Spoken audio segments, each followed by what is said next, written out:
যে আমরা যখন ওয়াজ নসিহত পড়ি তখন আমরা মনে করি যে না, যারা বসে আছে সবাই আমার কথা মানে পছন্দ করে। এটা ভুল কথা। যেই ব্যক্তি নিজের খেয়াল খুশি মতে চলে, বুঝবেন, যেই ব্যক্তি নিজের খেয়াল খুশি মতে চলে ওদের কাছে ওয়াজ নসিহত হচ্ছে বিরক্তকর এবং তিক্তকর। কারণ কি? কারণ তারা আল্লাহর নিষিদ্ধ বিষয়গুলিকে ভালোবেসে ফেলেছে। আল্লাহর নিষিদ্ধ বিষয়গুলিকে তাদের কাছে প্রিয় হয়ে গেছে, যার কারণে তাদের কাছে ওয়াজ নসিহত বিরক্তকর লাগে, তিতা লাগে।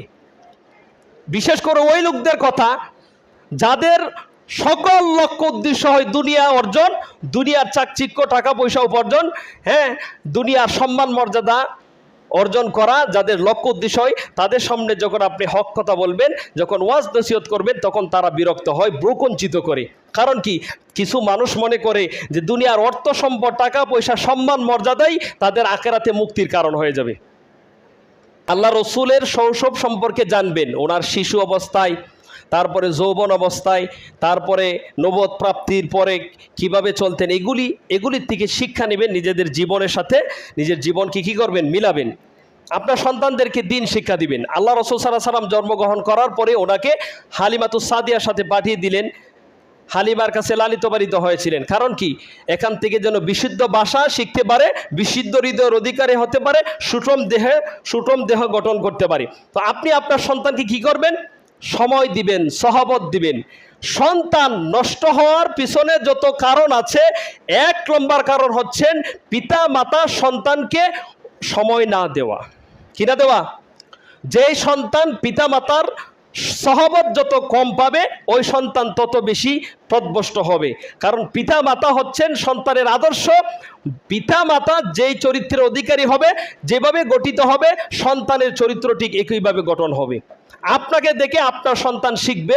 আপনি যা করতেছেন আজ হোক কাল হোক, আপনার সন্তান তা করবে। ধৈর্য ধরেন। কথা বুঝতে পেরেছেন? প্রিয় ভাইয়েরা আমার, আমাদের জ্ঞানীরা বলেছেন, আপনার সন্তানকে খেলনা না দিলে কান্না করবে 1 ঘন্টা। আপনার সন্তানকে যদি জ্ঞান শিক্ষা না দেন, কান্না করবে সারা জীবন। আর আপনার সন্তানকে যদি ইসলাম শিক্ষা না দেন, কোরআন শিক্ষা না দেন, তাহলে আপনার সন্তান কিয়ামতের দিনও কান্না করবে। বলেন ঠিক কিনা? কিয়ামতের দিন কিছু সন্তান পিতামাতাকে তালাশ করবে, খুঁজবে কোথায় আছে। কিছু কিছু পিতামাতার মাথার মধ্যে সন্তানেরা নূরের মুকুট পরিয়ে দিবে, আর কিছু কিছু পিতামাতার মাথার মধ্যে লাঞ্ছনার পোশাক পরিয়ে দিবে, মুকুট পরিয়ে দিবে সন্তানেরা। আপনি আপনার সন্তানের জন্যে কোটি কোটি টাকার সম্পদ দুনিয়াতে যদি রেখে যান, আর আপনার সন্তানকে যদি আপনি দিন শিক্ষা না দিয়ে যান, কোরআন শিক্ষা না দিয়ে যান, আর যদি আপনার সন্তান পথভ্রষ্ট হয়, এর জন্য কিয়ামতের দিন আল্লাহ রাব্বুল আলামিন জাহান্নামের মধ্যে একটা আগুনের কাঠগড়া তৈরি করবে।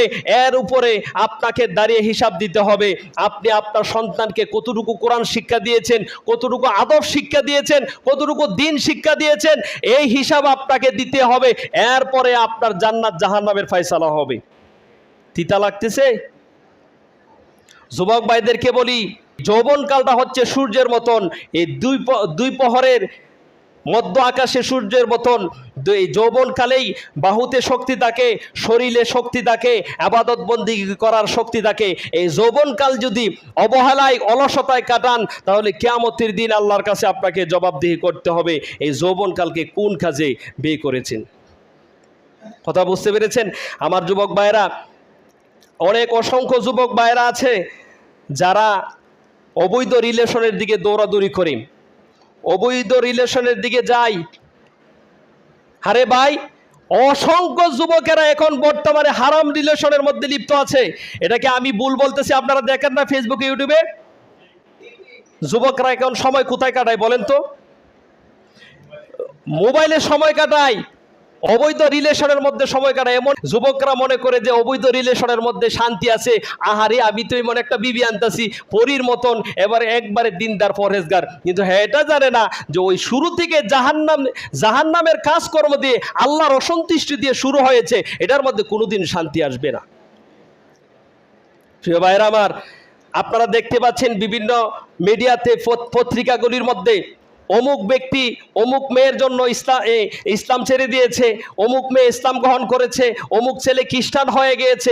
আরে ভাই, আপনি ইসলামের দিকে তাকান, ফেরাউনের পন্থী আসিয়া, যেই ফেরাউনের পদতলে গোটা সাম্রাজ্য ছিল, আল্লাহর সন্তুষ্টির জন্যে আসিয়া ফেরাউনকে ছেড়ে দিয়েছিলেন।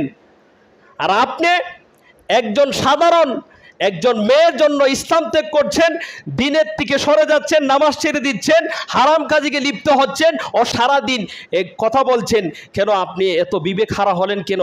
আপনার মতন বোকা তো আর একটাও নেই, যে একজন সাধারণ মেয়ের জন্য আপনি নামাজ ছেড়ে দিয়েছেন, আল্লাহর দিনতে সরে গিয়েছেন, আল্লাহর দিনের কাজ করতে পারেন না।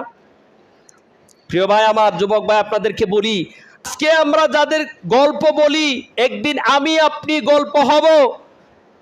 প্রিয় ভাইয়ের আমার, মানুষ মৃত্যুর পরে মানুষ স্মৃতির পাতায় ফিরে আসে।